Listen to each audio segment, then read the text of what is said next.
Hi, my name is Brian with Ace Appliance in Toledo, Ohio, and welcome back to another quality video from ApplianceVideo.com. Alright, what we have here is a Maytag Neptune dryer, and this is a gas dryer, and the complaint is that we're not getting any heat. It'll start up and it'll run, and it does produce a little bit of heat. Maybe at first it'll produce heat, and then it just doesn't produce any heat throughout the cycle. So we're just going to start it up here. So it does run, it does start up, and it does heat up here in the beginning. You can actually hear, I'll show this again to help diagnose this better. When we put this to setting and start it up, you can hear that loud click, and what that is coming down from the gas igniter, or the burn tube assembly down there. And if we remove this timer back to a cool down position where it doesn't produce any heat, you can hear the click go off, and if we move it back again, you can hear that click, and that's from the gas valve down there. So what that tells us is we have power going down to our gas valve, and that we have at least power going down to our gas valve, to igniter and coils down there. So we need to open it up and see, get down to that area and see what exactly is not working. So to do that, what we'll do is we got it turned off now.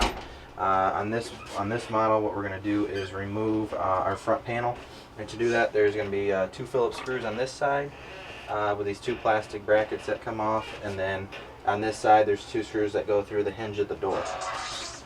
The tools needed for this repair are a Phillips screwdriver. Okay. So we'll take out the 2 screws.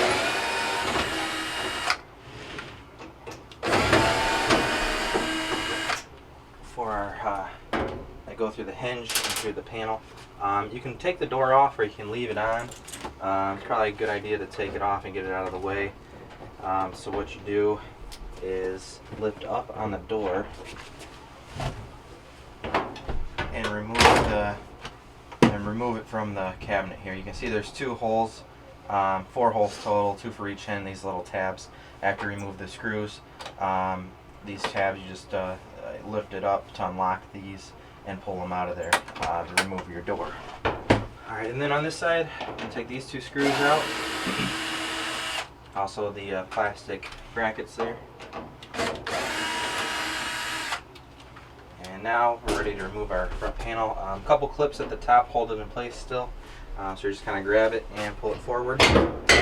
And now you're going to lift the bottom up and off of the 2 brackets at the bottom that go through the 2 holes in the bottom panels. Alright, and what we're going to do is put our door back on temporarily so that we can test it out, because the door has to be closed for it to run, and what it does is closes this door switch right here, so that I don't have to sit here and hold the door switch. We'll just put the door back on, and to do that we're going to take our 2 hinges, the tabs, and slide them into the holes here at the front of the cabinet.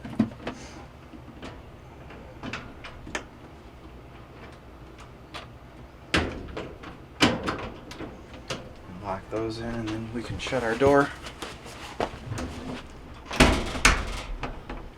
Alright, so now we're looking at our burn tube assembly here, which includes our gas valve, our igniter, our gas coils, and our flame sensor. So what I'm going to do is turn the dryer on, and we should get some heat at first. So what we're going to be watching is our igniter is going to come on, glow bright orange. Once it gets hot enough, the gas coils will open up our gas valve and allow the gas to come out to ignite and create our flame or our heat. And there it just ignited. So right now everything seems to be working properly. What we're going to do is let this run a little bit and see what happens. My guess is that it's pretty common that the gas coils, they will fail, and it went off pretty quickly right there. So what I'm going to do is turn this to an off position and turn it back on here. And we're going to wait for our igniter to come back on and see if we get heat again. As I was saying, the gas coils, what happens is when they start to go bad, they will, when they're nice and cold and it hasn't been run for a while, the gas coils, they will open up the valve, and as they start to warm up in their failed state, the coil will not pull the plunger of the gas valve and open it up until it cools back down again. So basically, what happens is our igniter gets bright red or bright orange, glows. The flame sensor senses that it gets hot enough, and our flame sensor is on the left over here of our burn tube. And once it senses that it's hot enough, it tells the gas coils to open the plunger of the gas valve to let the gas come through. You have a primary and a secondary gas coil. So it's glowing bright orange, and it did start up and fire again. Sometimes they will start up and fire quite a few times depending on how quick we catch it in its failed state before they heat up enough and churn off. This one actually looks like it's short cycling, because that flame should stay on a lot longer than that. It should stay on for a couple minutes before it goes off.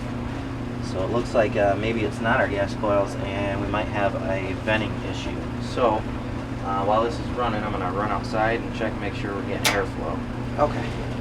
So actually what we found is happening on this is we have clogged venting out at the outside of the house. So what's happening is the air is not able to escape fast enough. So what's happening is there's a blower wheel that pushes the air from that igniter, pulls the heat through the drum and then out the vent to the outside of the house. So that's restricted or blocked. So what's happening is this is short cycling.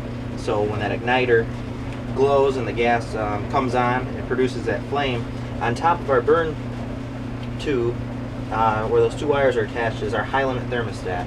And what's happening is when the air is not able to draw that flame in nice and long like it's supposed to be, so that flame just kind of hangs out there. It's not drawn by the airflow, so it hits that high limit thermostat, and that thermostat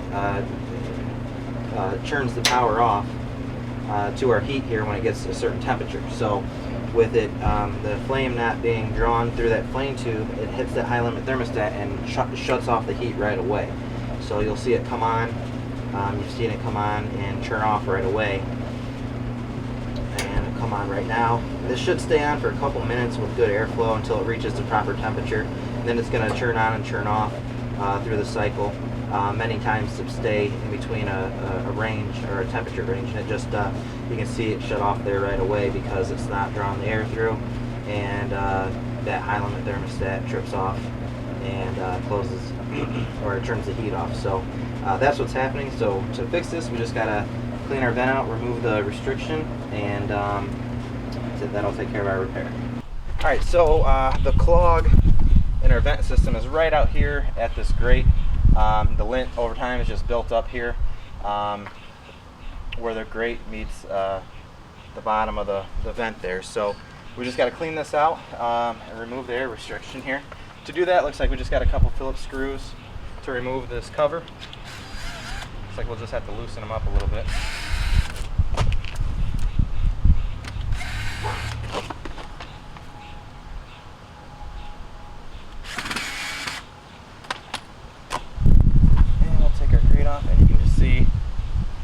Our vent here opens up here at the bottom and just completely caked with lint here, so it wasn't circulating the air.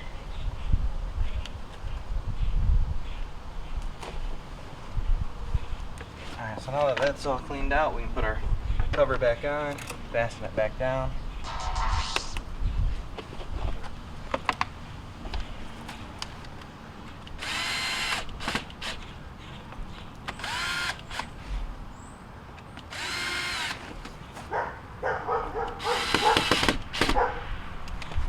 Go back inside and see the difference in the flame now. Alright, we're going to go ahead now that we got our vent cleaned out there. We're going to start it back up and watch our igniter come on again and see how long the flame lasts. Alright, so now it ignited. You can see the difference in the flame, how now that air is able to circulate through.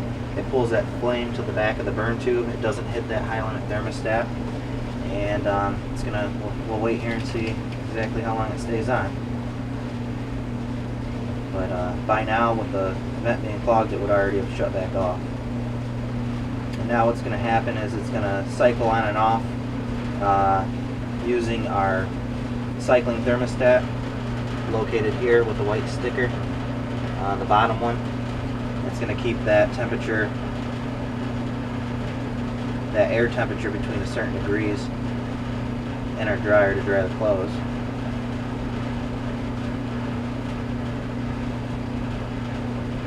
Alright, so we're going to go ahead and put our front panel back together.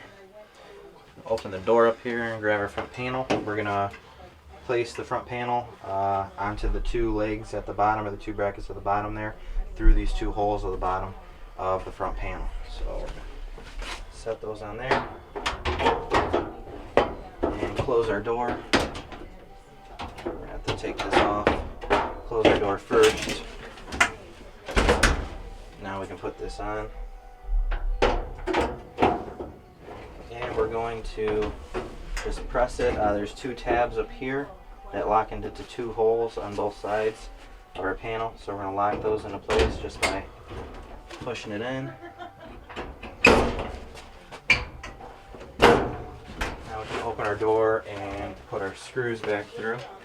Start on the left side here with our plastic brackets. The flat side here goes against the cabinet.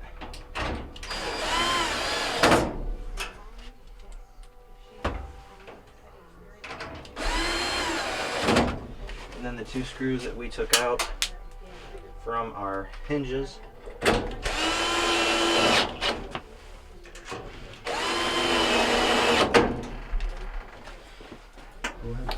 Alright, so that was our repair on our Maytag Neptune gas dryer. And you know, the issue was it wasn't heating, or the complaint that it wasn't heating. It was producing some heat but not drying the clothes or not heating up completely. And we saw that was from the restriction in our vent out at the outside of the house was causing no airflow to be circulated, which was causing our heat or our flame to short cycle very quickly. Once we removed the restriction, you could see that the heat stayed on for a greater amount of time and produced more heat, and we were able to get the airflow that we need to dry our clothes. Thank you for watching another quality video from ApplianceVideo.com.